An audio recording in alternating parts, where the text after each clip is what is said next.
देखिए देखिए कंक्लूजन की बात करें ना, तो कंक्लूजन कभी प्रॉब्लम नहीं होता है। ये माइंड में सेट कर लीजिए।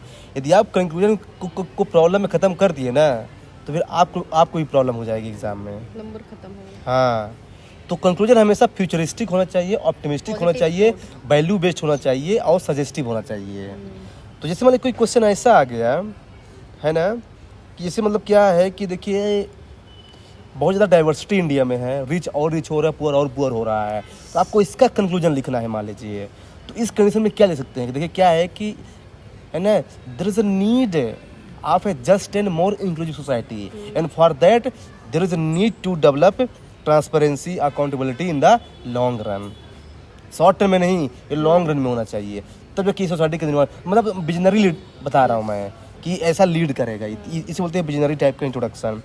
सेकंड, मान लीजिए कोई ऐसा आ गया कि मान लीजिए आपको है ना इक्वालिटी पे आपको कोई आ गया, जस्टिस पे आ गया, ये इंश्योर करना है, फिर इक्वालिटी समाज में है, इसको अगर कंक्लूड करना है तो आप लिख सकते हैं कि देखिए क्या है कि हमारा कॉन्स्टिट्यूशन भी यही बोलता है कि जो है ना यहाँ पे इक्वालिटी होनी चाहिए, जस्टिस होनी चाहिए। इसलिए जो है ना कॉन्स्टिट्यूशन वैल्यू आर्टिकल 14-15 का रेफरेंस दे सकते हैं। एक टाइप का ये हो गया। सेकंड टाइप का हो सकता है, जैसे मान लीजिए कि कोई आ गया, मान लीजिए कन्फ्लिक्टिंग वैल्यूज आ गई है, एक साइड पर्सनल एक साइड प्रोफेशनल आ गया है ना, तो उस कंडीशन का है ना आप बैलेंस अप्रोच फॉलो कीजिए कि देखिए क्या है कि प्रोफेशनल एथिक्स फॉलो करना है as well as personal compassion follow करना है। जो हमारे फैमिली मेम्बर है ना उनको भी थोड़ा कंपैशन, ऐसा नहीं कि उनको बिल्कुल इग्नोर ही कर देना हो, वो भाई प्रैक्टिकल नहीं है आज के समाज में, वी कैन नॉट इग्नोर। तो उसको बैलेंस कीजिए और ज़्यादा से क्या है ना कि आप जो है ना इथिकल कंडक्ट को फॉलो करते हुए जो है ना रूल्स को भी एस्टैब्लिश करने का ट्राई कीजिए। ये हो गया बैलेंस अप्रोच। लास्ट में से मतलब कुछ क्वेश्चन आ गया जिसमें मतलब कि है ना क्वेश्चन ये आ गया quote based, be the change you want to see in the world. अब इसको कंक्लूड करना है, तो अब इसको कैसे कंक्लूड करेंगे? तो लोग बोलेंगे ई गवर्नेंस, नहीं, ई गवर्नेंस यहाँ पे नहीं आएगा।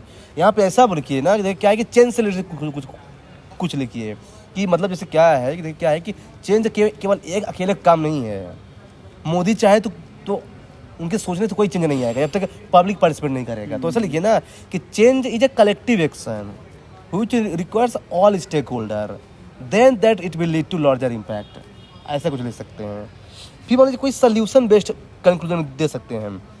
जैसे देखिए क्या है कि आज के टाइम में करप्शन बहुत ज़्यादा है, तो हालांकि ह्यूसल ब्लेयर है लेकिन फिर भी जो है ना इसके पास सिक्योरिटी नहीं है, इसको थ्रेट मिलते रहते हैं। तो आप लिखिए ना कि इसको क्या है ना कॉन्स्टिट्यूशनल और इंस्टीट्यूशनल सिक्योरिटी देने की ज़रूरत है, नहीं तो कौन देगा भाई व्हिसल ब्लोअर। तो ऐसे कुछ सोल्यूशन ओरिएंटेड भी दे सकते हैं, हाँ। और लास्ट में कंक्लूजन में यदि मान लीजिए कि आपको कुछ समझ में नहीं आ रहा है और आपको उससे रिलेटेड कोई कोट पता है, तो आप जो है ना कोट से ख़त्म करके अपना काम ख़त्म कर लीजिए।